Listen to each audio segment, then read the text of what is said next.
some opening comments about how the Fate platform is progressing, with perhaps a focus on data that's been presented recently and data coming up, because this is really a big year. I'd call it last year sort of a breakout year, and this year is sort of a full court press type of year of a lot of data. So maybe just walk us through the progress of Fate, and particularly the focus on recent data and what's coming up. That would be a great place to start. Sure, and I'll do this briefly. So Fate helped pioneer iPS-derived cell-based cancer immunotherapy, and it's really this idea of how do you make cell therapy look more like monoclonal antibody therapy using engineered master cell lines as the start point to create your cell of interest, in our case, NK cells and T cells.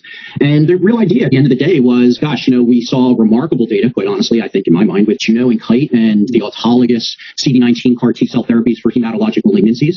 I think, ultimately there are some challenges with those product candidates with respect to patient reach. Monoclonal antibodies are used early and often throughout multiple lines of therapy in treating patients with both hematologic malignancies and solid tumors. And our objective always was, how do we create a paradigm where cell therapy could be used early and often and reach lots of patients in the setting of cancer? And we were very excited about cancer immunotherapy and iPS-derived cell therapy, because I think one of the exciting things about iPS-derived cells or an iPSC approach is you can engineer in to the cell line multiple different mechanisms of attack against the tumor. And so unlike most therapies, including monoclonal antibodies, you primarily rely on a single mechanism of action. And that's what I think is really exciting about cell therapy, multiplexed engineered cell therapies, is you can bring to bear in a single modality multiple mechanisms of attack. And we've begun to sort of show that potential in relapsed refractory lymphoma. We've shown some activity, obviously, in relapsed refractory AML.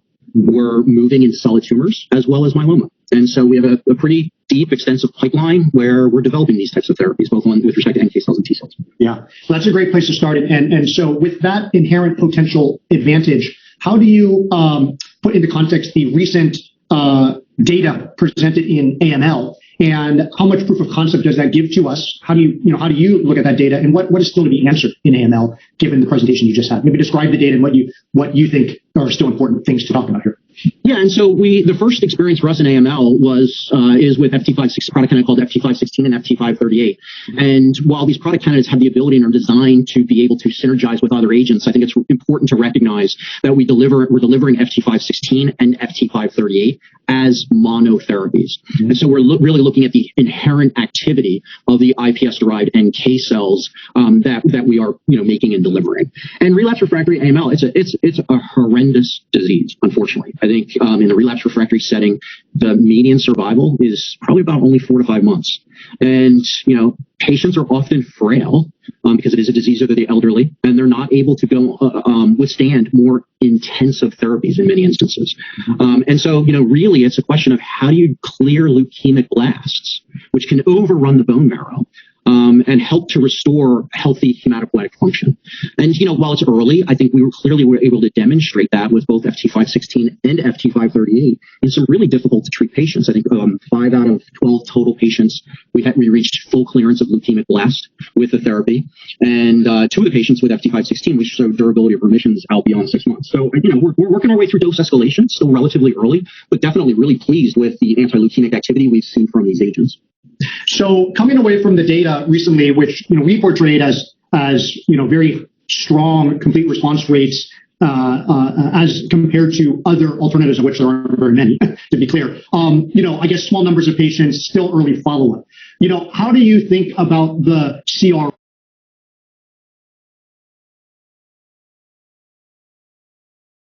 rate and the durability, and how does that stack up, and what are the next steps? Yeah. So as an example, I think you're right. You do get to a point potentially very quickly with relapsed refractory AML where there are no good solutions for these patients, and outcome is unfortunately dismal.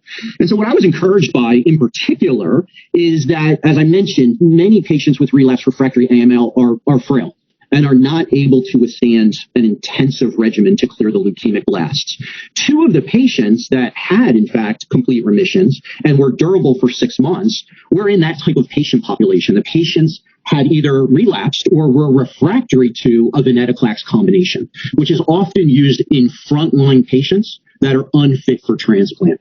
And once you get beyond a venetoclax combination, either because you relapse or are refractory to it, you're now in a second line unfit scenario, and there are no treatment options for those patients. You are in clinical trial land. And in fact, we were really excited, in fact, by what we saw with FT516 in patients that fit that profile, because we do think that is a significant unmet need, and achieving 6 months, for instance, or longer duration of response, I think, is very compelling in that type of patient population. So to close the loop on at least initial efficacy, would you want to see a profile of a drug that has, I would argue, this level of complete response rate, and for the investor listeners, there's a broad range of different people. Let's call it a 33% ballpark CRI rate, that you'd want to see that replicated in larger numbers of patients. Do you have a comment as to whether you think that these CRIs would ultimately meet the criteria of whatever doctors define as CR, CRH, CRI, ELN criteria, whatever that is, that the FDA will be generally good with this type of endpoint, and that you feel confident if it's in that ballpark range and durable, whatever that level is, that's an approvable agent? That's my question. Yeah, absolutely. I mean, the first requirement, obviously, in an AML setting, relapse refractory AML, you have to fully clear, it's obviously an aggressive disease, you have to fully clear the leukemic blasts from the bone marrow. A partial response in relapse refractory AML is not interesting, given the aggressiveness of the disease. Okay. So, yes, there are two components. The first component is a requirement, clear leukemic blasts. The second component is allow the bone marrow to begin to regenerate and achieve hematopoietic recovery. I think that level of hematopoietic recovery is important because you need to have durable responses, and obviously to focus on patients having improved quality of life. Hematopoietic recovery is important so that people, obviously can prevent infections. There's normal hematopoietic function. I will say there's a range, though, of what's considered normal, quote unquote, normal hematopoietic function. And so I think the number one criteria is obviously clearing leukemic blasts, getting patients into a healthier state of life, and being able to honestly have durability of remissions and have high quality of life and survival. So I think if you're doing that for the sake of argument, if you're able to achieve that for a period of, say, 6 months, I think they're pretty remarkable results, especially in the patients that we treat. Yeah. Okay. So I'll summarize. Question one: do you believe, because you did not give the ending criteria number, the ending number for neutrophils and platelets, we spoke with our own doctors. We have our own view. Do you believe that CRIs are generally translatable to CRH, and whatever that is, the FDA is on board with some form of that type of? Yeah. I mean, to be clear, we reported CRI under the 2017 ELN criteria. That requires full recovery of neutrophils. You don't achieve a CRI under the 2017 ELN criteria without full recovery of neutrophils. So neutrophils are obviously incredibly important. In the land of hematopoietic stem cell transplant, neutrophils are the first cells to come back. Platelets often come back in a delayed fashion. And so I think obviously neutrophils coming back and showing full recovery of neutrophils is incredibly sort of. Let me clarify. So again, the idea that, they didn't talk about CRH, a CRI means that neutrophils have gone above 1.0 10 to the third. Is that correct? That's correct. Right. Finally, CRH, which is CRH does not necessarily require that. CRH is a measure of essentially, in crude form, half recovery of neutrophils, half recovery of platelets. Let me ask this. Number two.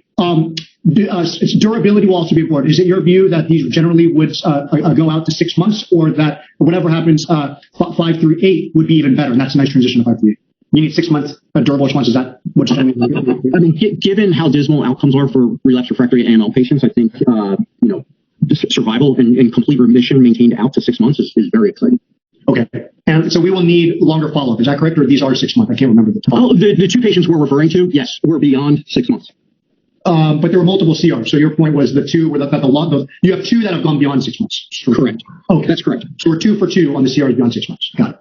A third patient in FT516 achieved a CRI that did not last for 6 months. So. Got it. Okay. How does this compare to 538? Is 538 probably the one that we take into pivotals, or maybe just help us guide that, because you showed some early data already on that one? I tend to think, I mean, again, it's a little bit too early to declare 538 the candidate. I mean, we report data on only 3 patients. Yeah. I will tell you, FT538 obviously has additional engineered functionality into it. It has an IL-15 receptor fusion, which helps promote activity of the NK cells. Think of it as an internal fueling mechanism for that NK cell. And it also has a CD38 knockout. And CD38 knockout is emerging as an important checkpoint, if you will, on NK cells. And to knock that out, we have certainly seen preclinically that FT538 has significantly more activity in a head-to-head race than FT516. So again, I think it's a little bit early to declare FT538 the clinical winner, but certainly preclinically it does outperform FT516. Got it. All right. So that's we'll hear more over the next year or so as you get more follow-up and we get more patients. It certainly looks very active. Now, near term, even larger market, Scott, is lymphoma. Now, you had an abstract. Of course, that's not new information, but at ASCO, we have an update on lymphoma. Question here is, what will we get at ASCO that's incremental to ASH? And even though it's only two CRs, it's two very, very nice CRs from ASH, would we expect that those should be durable out to ASCO? What are we going to get, and what can you say about durability? Yeah, so at ASCO, builds off of the ASH disclosure with FT516 in combination with rituximab in relapsed refractory lymphoma. At ASH, we disclosed 3 patients dosed at 90 million cells. We will provide an update where we will add an additional patient at 90 million cells for a total of 4 patients at 90 million cells. At ASH, we disclosed 1 patient at 300 million cells. Mm-hmm. We now have 6 additional patients at 300 million cells, and we will provide that disclosure. So there will be a total of 4 patients at 90 million and 7 patients at 300 million. And we are now completing dose escalation at 900 million cells. So 7 new patients, 1 at 90, 6 at 300, and you are dosing people at 900. At ASCO, we'll get the first 2 parts. You'll get the first 2 parts, and you will get response rates. We're not mature enough yet to have a meaningful discussion on durability of response. I expect to have that conversation by the end of this year, likely at ASH. Let me ask, why wouldn't, directly asking, would the CRs, couldn't people just ask, are those CRs from ASH still in remission? And the answer from the investigator would say, don't have it. That data is not being disclosed at ASCO. I do not think it's appropriate to have a durability of response discussion on 2 patients dosed at a lower cell dose. That's a good point. Okay. I would even go so far. And thank you for clarifying that, because I think that's, there's a lot of people listening and I want to have the right expectation. I'm not going out there saying, oh my gosh, we're going to get 2 CRs and we're going to find out if they're still in remission. The answer is we don't have that. We're not going to have that. It's too early to talk about that. I think it's way too early to have any meaningful discussion on durability of response. Number 1, based on 2 patients worth of data, and number 2, based on 2 patients worth of data at essentially the 2nd and 3rd dose level, where we're now at a 4th dose level as well. Got it. Okay. And by the way, even if you did some math on allogeneic CD19, they're at 36% 6-month CR, but they need a lot of denominator too to talk about durability. Absolutely. Yeah, we're dealing with laws of small numbers, and I think you can certainly have an initial discussion on response rates. Are you seeing activity? Are you driving patients into a meaningful response? The duration is an important question, but I think you need time and more patients to have that discussion in a meaningful way. Right. Okay, that's great. Now, you said an update later this year. Whenever that update comes, and maybe it'll be sooner rather than later, I guess the question is, if it was sooner rather than later, why wouldn't that data have been ready for ASCO? Or is it, just need more time to process all the data, cut all the data? ASCO was an earlier cut, months early. I don't know. Some people are like, well, hey, it's recent and you're going to do something in a couple months. Isn't it kind of all the same? Yeah, no. So the ASCO data cut, to your point, I think it was a mid-March data cut. So the data cut for ASCO was a mid-March data cut. We will, obviously ASH every year is a very big event for us. Yeah. The ASH abstracts are typically due in the beginning of August. We will run probably approximately a June 30 data cut on both our programs in AML as well as lymphoma. So we will generate a much more recent data set to support the ASH abstracts, and coming out of those June 30 data cuts, yes, we will be able to have, I think, a more meaningful discussion on response rates and duration of response. Perfect. Okay. And that would also include some 596 data, not to put too many alphabets here. That is correct. So the June 30 data cut, we do plan on submitting ASH abstracts for FT596, which is the 3-point edited CAR-19 NK cell product for lymphoma. And so, yes, there will be a June 30 data cut on FT596. And very likely we will hold an investor event in sort of the late July, early August timeframe, where we will provide an update on the lymphoma franchise, most likely including both FT516 as well as FT596. And is that reasonable time point where there's more denominator? Talk a little bit about durability? I think for FT516, that's certainly that will be the case. Yeah, 596 would be too early then. So I think again, FT596, we are at low. We're working our way through dose escalation, but keep in mind, FT596 is a single dose paradigm where we treated patients at 30, 90, and now 300. Yeah. Okay, good. Okay, so we'll get even more later this summer, and that will help answer some durability. I know my bogey, or at least Wall Street's bogey, is around, or doctors' bogeys, is around, some of the other CD19, other lymphoma cell therapy. So is that a fair way to think about at least a minimal bogey, realizing you have some advantages? Yeah, I mean, I think it's reasonable. I mean, obviously, I think folks are going to have their view on, what the right profile is for a product candidate. I think it's reasonable to expect duration of response in that range. Yeah. And by no means when I say what I'm about to say, do I think responses can be fleeting. But keep in mind, I don't necessarily think of our product candidates solely competing with autologous or allogeneic CAR T cell therapies in centers of excellence like MD Anderson or Memorial Sloan Kettering. I mean, for example, we are developing a paradigm where, as I mentioned, our goal is to reach many patients. Yeah. Our therapies are designed to be delivered in the outpatient setting. They're designed to synergize potentially with monoclonal antibody therapy. They, at least to date, have shown what I will call a differentiated safety profile compared to CAR T cell therapies, including allogeneic CAR T cell therapies. And so I do think we have the ability to reach more patients. Good context. So tease me in the last 60 seconds, because if your product has a much better safety profile, maybe some people say, well, is it potent enough? Is it aggressive enough to treat solid tumors? In 30 seconds, what solid tumor data we'll get this year? And is that also, from X-rays, just too early to say much, and you're really focused on other stuff? Or do you think you would get improved response rates over PD-1? Yeah, so the data that we'll have in solid tumors this year will be with FT500, which is an unengineered NK cell, and FT516 in combination with avelumab in certain solid tumor settings. I have said publicly, look, solid tumors is a very, very different game than hematologic malignancies. I mean, response rates that you typically see, including combination therapies in solid tumors, do not match what you see in hematologic malignancies. Yep. I'm very excited for cell therapies in solid tumors. I do believe, though, this is where our platform is highly differentiated. You can bring to bear multiplexed engineered cell therapies that deliver multiple mechanisms of actions against the solid tumor. That data, though, I don't think will emerge from our pipeline until 2022, based on some of the INDs we're filing in the second half of this year with 4 and 5 point edited cell therapies for solid tumors. So that you would view 500 and 506 as incremental, should show proof of principle and perhaps high response rates, but you're most excited about the next year. Oh, absolutely. I think at the end of the day, multiplex engineered cell therapies are going to be a requirement for solid tumors. Good. Scott, guys, thank you very much for the time. I'm going to go now meet with another cell therapy company.